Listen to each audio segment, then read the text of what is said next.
This is the additional movement Beethoven added to a multi-movement sonata, borrowing the tradition commonly applied to the symphony. This is a dance-inspired movement, depicting a particular type of dance.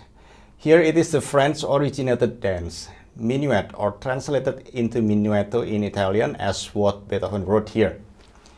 Minuetto in Italian translation is not to be mistaken as the diminutive form of the minuet in English. The name of the dance refers to a lively small step dance. The music in this third movement follows this particular characteristic of a minuet. We have small intervals of a second and a third dominating.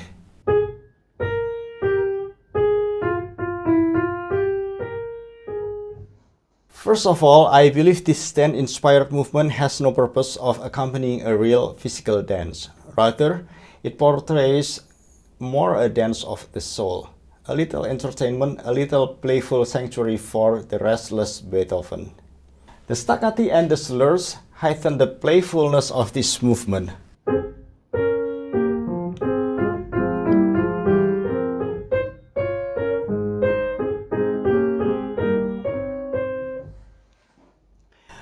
The sforzando markings are typically everywhere in Beethoven's music, including in this minuet, which raises a question, because minuet is such an elegant and graceful dance. The justifications for that is that I will execute the sforzandi in the context of this elegant and graceful motion. To me, the sforzandi in this movement means the naughtiness, the wittiness of the dancer.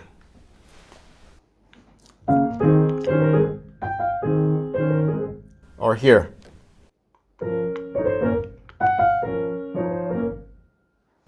Now, let me show you any material connection to the previous movements.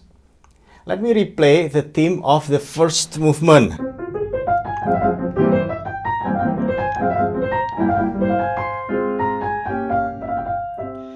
Pay a close attention to the ending of the phrase.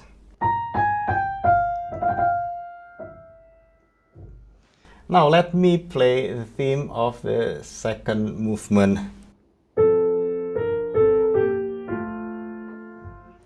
And so what we have here.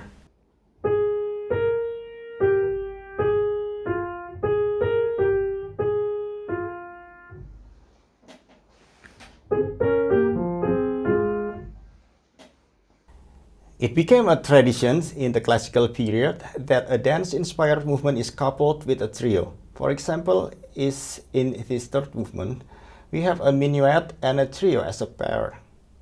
A minor key minuet commonly has its trio in its relative major key. But Beethoven liked the idea of the parallel major key.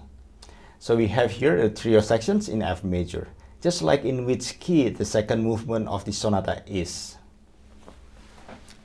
I do feel a strong connections of the trio sections to the minuet sections and to the previous movement.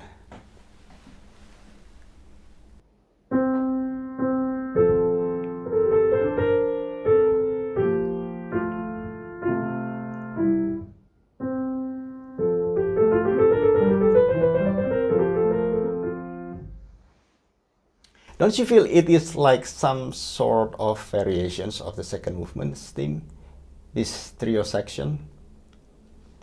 Also here, the connections of the theme in the trio and the minuet sections.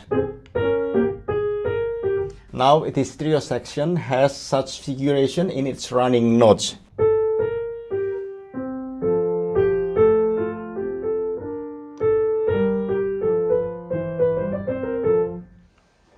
This is another example of how efficient, but at the same time, so skillful, so creative, so diverse Beethoven is in using his materials. Let's talk now what this movement expresses. Beethoven was the first to set the traditions of including a dance-inspired movement to a sonata. Beethoven elevated the genre sonata, which is for solo instrument, to be in par with the symphony, which is for the orchestra. The symphony already enjoyed a prestigious status in the music literature, and now the sonata follows with Beethoven's 32 sonatas. There must be something more personal to him above this technicality, above this great craftsmanship, above the superior creativity and intelligence, above this trend-setting action. In this minuetto and trio, I feel the air of freedom. It is like the soul or the spirit is flying, no longer bound to the gravity, flying to remote places of beauty and peace. Here I found how Beethoven was successful in expressing the longing of every human being, the longing for this sense of freedom, to have the soul, the spirit to dance in that utmost liberty. A pianist needs to learn to be well informed regarding the stylistical aspects, historical background and traditional practices, but one must not stop the discoveries there and become legalistic and very judgmental to differing interpretations. If that happens, that pianist is truly missing the core of being a musician. The brain is needed, but what for a brain without a soul? Or with a soul being imprisoned to the knowledge he or she possesses. Truly, the knowledge should set us free and let us dance together with Beethoven in this movement.